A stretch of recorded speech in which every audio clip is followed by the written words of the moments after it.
ירו עלינו מהכיוון הזה. כאילו, האש הייתה נורא אינטנסיבית, היא לא הפסיקה, היא כל הזמן ירתה. בקושי עברנו את הצומת. הצומת התחילה בערך איפה שהקיר נמצא, ודפקנו ספרינט קצר פה למין מבנה מקולת קטן, ממש קובייה, מין ממד אולי בשפה שלנו. ומצד שמאל רצה לחומה, לא גבוהה במיוחד, לא יודע, 1.20 מקסימום. מאחורי החומה הזאת, ומאחורי הצד הזה של הצומת, בעצם מתחולל לו קרב מורכב. בצד הזה נלחמת פלוגת החוד הפלחות של הגדוד, והתחילו לאסף הפצועים שלהם, ממש פה מאחורי החומה, איפה שאתם יושבים פחות או יותר, זה בערך המרחק. בצד הזה פלוגת המסלול נלחמת. אצלה הולך יחסית חלק, הם מצליחים לכבוש בית אחרי בית.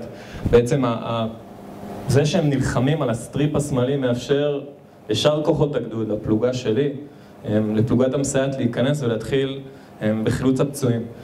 אני קיבלתי משימה לאבטח את הצומת. בעצם בלי הצומת אי אפשר להיכנס לכפר. הכפר רץ מצפון לדרום, ובלי הנקודה הזאת, הצומת, אי אפשר בעצם להיכנס. והכפר הזה היה חשוב בתוכניות של הצבא הגדול, אז היינו חייבים לתפוס אותו. ונתפסנו, אני נמצא מאחורי הקיר ומנהל אש לכיוון פה, ומדבר עם דוד שנמצא איפשהו שם מאחור, אבל אז הוא היה שם בצד השני של הצומת, ודוד צועק לי שהוא רואה מחבל. אני אומר לו, אל תירא, זה פלוגת המסלול, והוא צועק לי, המחבל על הכוונת, ואני אומר לו, אל תירא, פלוגת מסלול. ואנחנו נעמיל דו-שיח שהיה קצת יותר גס, כמה כללות וכאלה, אבל הוא היה קולני. הוא החזיק אותי ער בהקשר של מה שקורה פה מסביב. דוד גרם לי עוד יותר לראות שפה פלוגת המסלול, פה יורים עלינו. מצד שמאל מתחילה להתקדם פלוגת המסייעת כדי לעבור לצד השני ולאגף את הבית שהפלחות נלחם בו, פה, מצד פה. ופה מתחילים להיערם כמות די נכבד של פצועים, זה 10 פצועים. פתאום אני רואה הרוג. איך אני יודע שהוא הרוג? כי הוא מכוסה עם סקאביאס, שזה לא הגיוני שיש מישהו שמכוסה די באמצע הכביש עם סקאביאס ולא צמוד לגדר שמטפלים פה באנשים. וככל שאנחנו מדברים, יורים פה על הקיר ואנחנו נופלים וקמים וצועקים ומנסים לגרום לאנשים לעבור פה. ואני רואה את מ"פ המסייעת, את בייצ'ר, עובר כאילו על חוף הים. עכשיו, מה הכוונה שלי חוף הים? זאת אומרת, הוא הולך לאט. בסדר? כאילו, תחשבו שיורים פה, אבל הוא הולך לאט, והוא הולך עם הנשק למעלה, ובצד השני מחזיק את הקשר, והולך לו לאט ככה בצורה יחסית איטית. עכשיו, הקשר יוצר מין רצועה כזאת. רצועה, הקשר שלו נגרר אחורה בצורה, כאילו, אחריו. הם במין סיטואציה לא טבעית בכלל. ומאחורי בית שרץ לו סוויסה. סוויסה הייתי ממקף שלו. כשהוא היה בטירונות, ונשארנו בקשר טוב, הוא יצא לקורס קצינים והפך להיות מ"מ 7, ואני מאוד אוהב את סוויסה, מאוד אוהב אותו. ותוך כדי שאני מסתכל עליהם עוברים, אני מסיט את המבט, אני קולט צרור שמתחיל לחצות את הצומת. הצרור, זה לא היה צרור של נקל לדעתי, לפחות החומר נפץ או הרעש של הקליעים היה יותר חזק, הוא מתחיל ממש לסרוק ולסגור את הצומת, ואני קולט את סוויסה קורס. הצרור חוצה אותו וסוויסה קורס, ואני אומר, אוקיי, אני צריך להציל אותו, אני צריך לעשות משהו, ואני מסתובב, והברך ננעלת. הברך שלי ננעלת. היא לא נותנת לי להיכנס לתוך הצומת. השנייה הזאת, שהבנתי שהברך אומרת לי, הלו בחור, אתה לא ממשיך לשם, זה היה רגע נורא שקט. זה כאילו היה שניות, 3 שניות, שהרגישו כמו איזה 10 דקות, אבל שקט. לא יודע, אני רואה קצת לבן מסביב, אני לא שומע את הרעשים, אני לא קולט מה מימין ומה משמאל. אני בטוח שאני רוצה לעשות משהו, ואני בטוח שאני לא יכול לעשות אותו. זאת אומרת, אני רוצה להיכנס ולתפוס את סוויסה ולגרור אותו מאחורי החומה. סוויסה היה פה, הוא לא היה רחוק, זאת אומרת, זה מרחק 2 צעדים ואני שם, אבל לא, הברך שלי ננעלת חזק.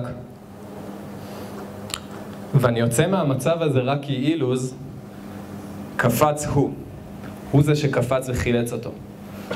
אילוס קיבל צל"ש, אילוס קפץ כמו אריה לבפנים, ותחת אש כאילו יורים עליהם מלא רסיסים של אפר כזה קופצים, ומשך אותו אחורה. אף אחד לא ראה אותי קופא. אף אחד. כאילו אני היחיד שראה אותי קופא. אף אחד לא שם לב שהייתי בדרך ללחלץ אותו ולא חילצתי אותו. רק אני ידעתי. רק אני התמודדתי עם זה. רק לי היה את השקט הזה. השנייה הזאת של השקט. רק אני הייתי ביקורתי כלפי עצמי. אמרתי, בוא, איך לא קפצת? איך לא הלכת לחלץ את סוויסה? סוויסה הוא אחיך. אתה קורא לו אחיך. אתה אומר לו, אתה אח יקר כשאתה רואה אותו. הוא באמת אחיך. אבל לא חילצת אותו. והבדידות הזאת והביקורת העצמית הזאת היא ביקורת שיצאה איתי לאזרחות. מהרגע הראשון נראה לי, הרבה מאוד דברים שעשיתי, הרגשתי צורך להצדיק שאני מסוגל לעשות דברים. להצדיק שיש לי יכולת לעשות את מה שאני לא יכול לעשות. הייתי צריך קרדיט, הייתי צריך תשומת לב, הייתי צריך שיסתכלו עליי ויגידו לי, אתה מסוגל לעשות את זה. לפעמים לא קיבלתי אותו. אני גם אגיד שאף אחד לא באמת מסוגל להבין, נראה לי, את התחושה הזאת, את התחושה של הלבד, של התסכול שאני רוצה לעשות משהו, אני רוצה להגיד משהו ואני לא יכול, זה הכל נערם אצלי. אני לבד בבית, או אני הולך לפגוש חבר, ויש איזשהו מרחק. וזה מתסכל שאני לא יכול לספר. זה מתסכל שאני לא יכול להוציא את זה החוצה. שתדעו, רציתי, לא עשיתי את זה, אבל רציתי. זאת הייתה הכוונה שלי. אני לא שולט בברך תמיד, היא החליטה בשבילי הפעם. ואת זה לא יכולתי להגיד. אני די מופתע שאני יכול עכשיו להגיד את זה. כאילו, אותו רגע עם סוויסה, שלא חילצתי, שברך נעילה, היה רגע כזה. רגע שאני לבד ולא יכול לספר. כאילו, אני גם לא רוצה לספר. אני לא רוצה שיגידו, וואלה, אתה לא בסדר, או שיצחקו עליי, או שמשהו יגרמו לי להרגיש לא בנוח. בהמשך אותו קרב, אנחנו המשכנו להתקדם, היה לנו בוקר נורא מוצלח במושגים צבאיים, הרגנו 5 מחבלים, וקרב נורא, באמת נורא יפה, ומסוקים, ופרצנו בתים, וצחקנו מלא, צחקנו המון.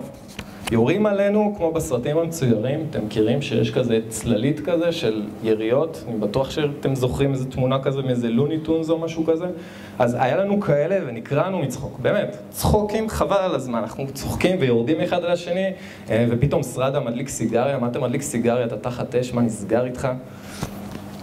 ואחרי כל הבלגן הזה של הבוקר שאנחנו נלחמים, היינו צריכים קצת לנוח, אנחנו כבר 24 שעות לא נחנו. נכנסנו לבית, סידרנו קצת את הגבולות גזרה בתוך הבית. מי שומר איפה, איזה קומה, איזה חלון, מי מסתכל לאן, איזה גבולות גזרה, תדריך, נמרוד עושה תדריך, מסדר את החבר'ה, גן עושה תדריך לחבר'ה שלו, אנחנו מסודרים, אנחנו מקצוענים. כמו מקצוענים, איפה מקצוענים יושנים בתוך בית, מי שחווה את זה אני בטוח שמכיר, בתוך חדר מדרגות. כי בחדר מדרגות זה החלק הכי חזק של המבנה. הוא לא ייפול, חדר מדרגות לא ייפול. ככה מספרים לנו. אז אנחנו מקצוענים, מביאים את הקורסאות, כאילו אני ישנתי על קורסה, ונמרוד ישן לידי על קורסה. קומה מתחת זה המחלקה של נמרוד, בסלון מאחורינו זה המחלקה של גן, וסוף סוף יש לי את לא יודע, שעה לישון עד שיש קבוצת פקודות, וצריך לפגוש את המגד וכל מיני כאלה. הורדתי את הווסט, הורדתי את הקסדה, הורדתי את הנשק, נשארתי רק עם אפוד קרמי, התיישבתי על הספה, על הקורסה, סליחה. עכשיו, אני התיישבתי מול גרם מדרגות עולה, ונמרוד התיישב מול גרם מדרגות יורד. מסתבר שזה הפרט נורא קריטי בסיפור. הלכתי לישון, נרדמתי. אחרי 20 דקות התעוררתי בבהלה של רעש, מלא חול בתוך הפה, מלא שבבים עפים לי לתוך הפנים. כשפתחתי את העיניים בעצם לא ראיתי כלום, כי הכל היה אבק וענן של, אני לא יודע מה זה היה, עשן, או הכל חול על הרגליים. ב3 שניות דחפתי את היד לתוך החול, הוצאתי את הווסט, לבשתי אותו, שמתי את הקסדה, לקחתי את הנשק, הסתכלתי ימינה. אוקיי, ברגע שהסתכלתי ימינה ראיתי את נמרוד נאבק מכאב. קפצתי אליו, משכתי אותו אחורה לכיוון הסלון, איפה שהחבר'ה של גן ישנו, שלפתי סכין שהייתה לי, התחלתי לחתוך לו את המכנס, כדי לראות למה הוא מחזיק את הרגל ולמה כואב לו. באותו זמן דוד, מהצומת, מלפני זה, קופץ ועוזר לי להתחיל לטפל בו, ואז אילוז, מתחילת הסיפור שקפץ לסוויסה, עולה מלמטה, עם מילים נורא קשות. תרדו למטה זה טבח, תרדו למטה זה טבח. אני מסתכל עליו, אני מבין שאני לא צריך להיות עם נמרוד, אני מבין שאני צריך לרדת למטה, כי זה התפקיד שלי, מסתבר. בדרך אני מרים קשר למגד, ומתחנן שהוא יענה לי מהר, כי אני מבין שאני צריך שהוא יענה לי מהר, והוא עונה לי מהר, ואני אומר, אני צריך חילוץ עכשיו, בלי שאני יודע עדיין מה שיורד למטה. לקחתי 2 צעדים לכיוון המדרגות, ומה שאני מספר לכם עכשיו, זה לא משהו שאני זוכר. אין לי תמונה של מה שאני אספר לכם עכשיו בראש, אלא זה רק אוסף של סיפורים שאספנו, חברים, שדיברנו. ירדנו למטה, אני ירדתי ואחריי שאר הגן שלא נפצע. בעצם כל המחלקה של נמרוד נפצעה בפצמ"ר, כולם פצועים. הרבה דם, הרבה חלקים של גוף שהם כבר לא ממש חלקים של גוף, וצעקות, וכל מיני ויכוחים מוזרים. שים חטיים, לא, אני לא שם חטיים. שים חטיים בפקודה, איפה אתה סרוסי? שים חטיים בפקודה. לא, אני לא שם חטיים בפקודה. מין ויכוח הזוי כזה, והוא פצוע בזרוע, לא לתאר מה שהלך לשם. וכאילו מין סיטואציה נורא הזויה. בפינה שלה, כאילו לא בפינה, אבל אני גם לא זוכר את זה בצורה מדויקת, אבל שכב לו יוהן. יוהן תפס את הגב. עכשיו, יוהן הוא צרפתי, חייל בודד שעלה מצרפת, ואני בעצמי צרפתי, דובר צרפתית, אז היה לנו איתם קשר די טוב.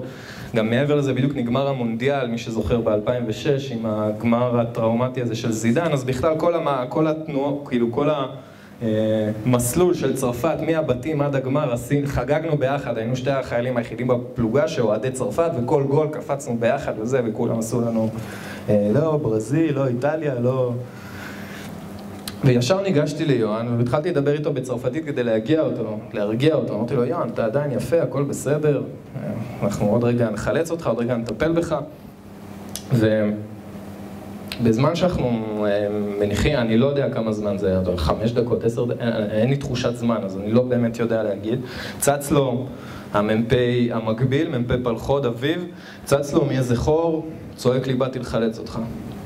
התחלנו להוציא את כל החבר'ה החוצה, כמובן שהיה לי חשוב להיות האחרון שיוצא מהבית, לוודא שכולם יצאו, שכולם בסדר, שכולם תקינים, ואנחנו יוצאים מחוץ למבנה לתוך פרדס, בדלת האחורית, שזה חשוב לתוך הפרדס, שמקשר בעצם לבית של התאגד, איפה שנמצאים כל הרופאים והחובשים. ואיך שאנחנו מגיעים לתאגד, אני מרגיש את הבטן שלי נדחפת למעלה, עולה לפה עד לעיניים, ואני מת לבכות. זה מה שאני רוצה לעשות, לבכות, לשבת ולבכות. הקול שלי מתחיל להשתנק, אני מגמגם, כאילו ניסיתי להעביר, ואני נלחם עם עצמי, לא, עכשיו אתה לא בוכה, זה לא הזמן לבכות, אתה לא מוציא את זה החוצה, אתה שומר את זה לעצמך, אתה לא מספר, אתה מחזיק את זה בפנים, זה לא יוצא החוצה. חד משמעית זה לא יוצא החוצה. אני לא רוצה להלחיץ אנשים מסביב, אני לא רוצה לשבור את הדמות הפיקודית שלי, אני חי באיזה סרט מצ'ואיסטי, אולי זה גם פרשנות אפשרית שהמפקד לא בוכה, אבל זה מה שנראה לי נכון לעשות באותו רגע, וזה מה שהתאמצתי לעשות. הלכנו, פינינו את הפצועים, ירדנו למסוק למטה, חזרנו למעלה, חזרנו לאיפה שכולם היו. הרמתי טלפון לארץ, אחרי זה אנחנו מדברים שעה מהרגע של הפינוי פצועים עד שהרמתי טלפון לארץ, היה לנו טלפון מוצפן כזה, משהו שאז היה נורא מתוחכם ונורא מגניב. וענה לי חמליסט, בצד אשר רציתי לראות שכל הפצועים הגיעו לבתי חולים והתחילו טיפול, ומי שצריך ניתוח, שיהיה לו, כאילו, לראות שכולם בסדר, חבר'ה, שהחבר'ה בסדר. והוא אומר לי, יש 2 הרוגים בגדוד. עכשיו, זה לא הגיוני שיש 2 הרוגים, כי ראיתי 1. אני לא ראיתי 2. כל הפצועים עברו לי מתחת לעיניים, של הגדוד כולם עברו לי מתחת לעיניים. אין מישהו שברח לי. אני עושה לו, אוקיי, מאיזה פלוגות ההרוגים בגדוד? הוא עושה לי אחד מהפלחות, שזה הגיוני ראיתי, ואחד מהמבצעית, שזה לא הגיוני. כי כולם היו פצועים, עם כולם דיברתי, עם כולם... כאילו היה לי איזשהו דו-שיח. אז אני עושה לו, אוקיי, מי זה החייל הזה? הוא אומר לי, איזה חייל צרפתי אחד. עושה לו, יוהאן היה חי. כאילו, אני יודע, דיברתי איתו, צרפתית. אוקיי, הבנתי שקרה משהו כנראה במסוק בדרך חזרה, הוא לא ידע ממש להגיד לי. החלטתי באותו רגע לא לספר לפלוגה שיוהאן נהרג. עם הידיעה הזאת 3 ימים, בעצם עד אחרי הפסקת אש, עד שהמח"ט הגיע לביקור, כי לא רציתי להעמיס על החבר'ה. החבר'ה בדיוק פינו את כל החברים שלהם שנפצעו. הם ראו מחזה נורא שם בקומה הזאת למטה, במבנה 67, ברנדוריה. הם ראו מראות נורא קשים, ולא רציתי שיהיה להם עוד איזשהו מעמסה. אפשר לחכות עם זה, זה לא דחוף עכשיו. הוא מת, הם לא יצאו להלוויה, אנחנו בלבנון, זה נתון. ברגע שהמח"ט הגיע אלינו אחרי הפסקת האש, לדבר קצת עם החיילים וזה, והוא כעס עליי שלא סיפרתי, ונכנסתי וסיפרתי לפלוגה, קלטתי בפינה של החדר את גזית וסגי, שתי השורדים היחידים למחלקה הזאת. כשהם מסתכלים עליי כועסים, איך אתה לא מספר לנו? איך אתה לא מוצא אותנו החוצה? איך אתה לא מוצא אותנו החוצה להלוויה של חבר שלנו? והכעס הזה הוא כעס שהולך איתי הרבה זמן, הוא גם מקבל כל מיני גלגולים. כאילו זה כעס שלא מספרים. לא סיפרתי לך אז אני כועס עליך. אתה לא סיפרת לי ואני לא כועס עליך. אני מניח שזה כעס שגם ההורים שלי והאחותי מרגישים באיזושהי צורה, באיזושהי כלפיי, כי נראה לי עד לרגע זה לא ממש שמעתם את מה שאני מספר עכשיו. וזה לא כזה פשוט גם לספר להורים. אני לא בטוח שהם יבינו. ההורים שלי שניהם עולים חדשים, לא חוו חוויות צבאיות בכלל להסביר להם מה זה נדבר, כאילו המילה, כן, לא מה זה אומר. כן, כאילו המילה נדבר, מה זה אומר, מה זה קשר, מה זה אפוד, מה זה נשק. הדברים שהם לא יודעים. ואני מחליט בשביל עצמי, טעיתי, כן, אבל אני מחליט בשביל עצמי שהם לא יודעים. עכשיו, זה לא רק הם, זה גם החברים, אף אחד לא מבין אותי. איך הם יבינו אותי? הם לא הייתי שם, הם לא הרגישו את החול הזה בפה שאני הרגשתי. אף אחד לא הרגיש את זה. רק אני הרגשתי את זה. איך הם יבינו את זה? איך אני בכלל מדבר איתם? איך אני בכלל משלים איתם?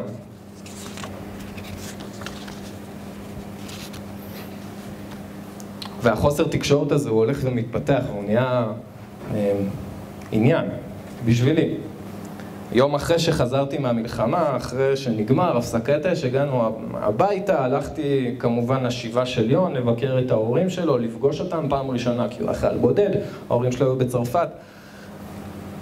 והלכתי לישון, ישנתי די הרבה, התעוררתי להתקלח, נכנסתי למקלחת, והתחלקתי.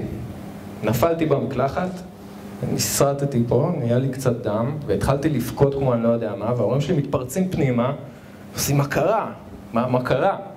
ואני לא אומר להם כלום, אני רק בוכה.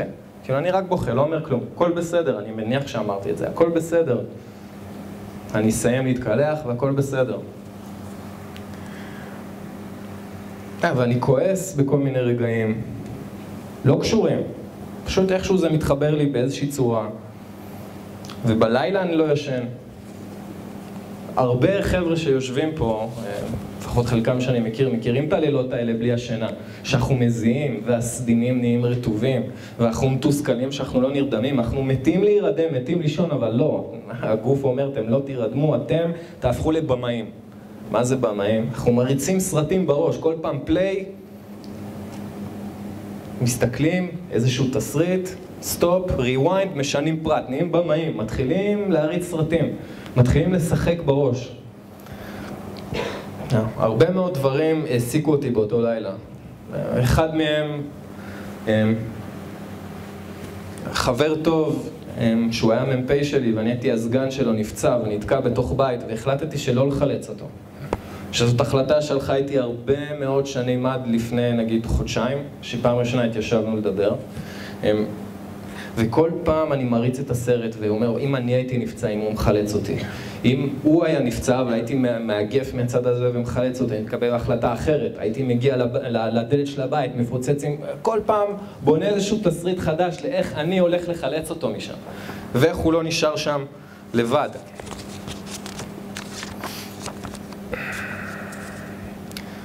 אבל כל הסרט הזה השתנה, לא בצורה דרמטית, אבל בצורה מהותית השתנה לפני 3 שנים. לפני 3 שנים ביום הזיכרון, הדס, הבת זוג שלי ואני הלכנו למרכז מורשת בגין לראות טקס כזה, אחד מיני רבים. ובדרך חזרה הדס התחילה לשאול אותי, אולי תספר לי מה קרה לך במלחמה? כי אנחנו כבר יחד 2.5 ולא סיפרתי לה. שוב, גם היא לא מבינה, כן? ואני מתחיל לספר לה, ותוך כדי שאני מספר לה, אני מתחיל לכעוס עליה. מתחיל לכעוס עליה. מתחיל ממש לצעוק עליה. מתפתח איזה ריב, הזוי, מכלום. מזה שהיא שאלה אותי מה עבר עליך. תסכל אותי שהיא לא מנסה להבין אותי. תסכל אותי שלא התאמצה להבין אותי. זה תסכל אותי, אני ממש כעסתי עליה.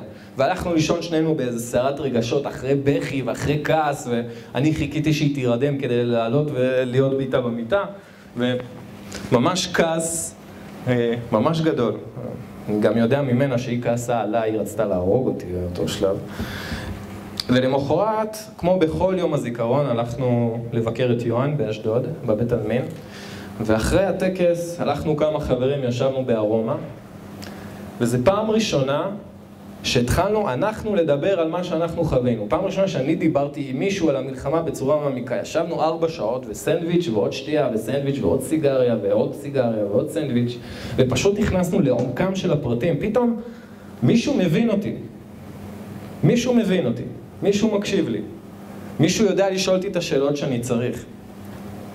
ישר התקשרתי להדס, התנצלתי כי הייתי דוש וזה לא הגיע לה, אבל זאת הנקודה, אני חושב. הנקודה שבה אין לנו את הכלים להתמודד עם הדברים האלה, אין לסביבה שלנו להתמודד, אין לסביבה שלנו את הכלים להתמודד עם הדברים האלה, ואנחנו צריכים להשתמש בכל כלי שיש לנו כדי לאפשר לפתוח בדיוק את אותו דיון. ואני רוצה להציע איזושהי הצעה לראות את יום הזיכרון כהזדמנות. זאת הזדמנות שחוזרת כל שנה, שבה אנחנו הסרוטים, הפלופים, שאנחנו אשכרה חושבים על הדברים האלה. הצפירה בכל השנים האחרונות, מאז שהשתחררתי מהצבא, היא בעיקר מתעסקת באותם רגעים שהיה לי חול בפה, או באותו לילה שהחלטתי שלא לחלץ את חבר שלי. משיחות עם כמה חברים אני מבין שזה גם אצלם ככה. זאת אומרת, יום הזיכרון פותח אצלנו משהו, לא משנה מה. לנופלים, לחיים, אצלנו נפתח משהו, אנחנו מדברים על משהו. מעסיק אותנו משהו ביום הזה. וזאת הזדמנות. אם אנחנו פותחים את יום הזיכרון בצורה כזאת, אנחנו עם החוויות שלנו, ולוחמים זה הגדרה נורא ספציפית.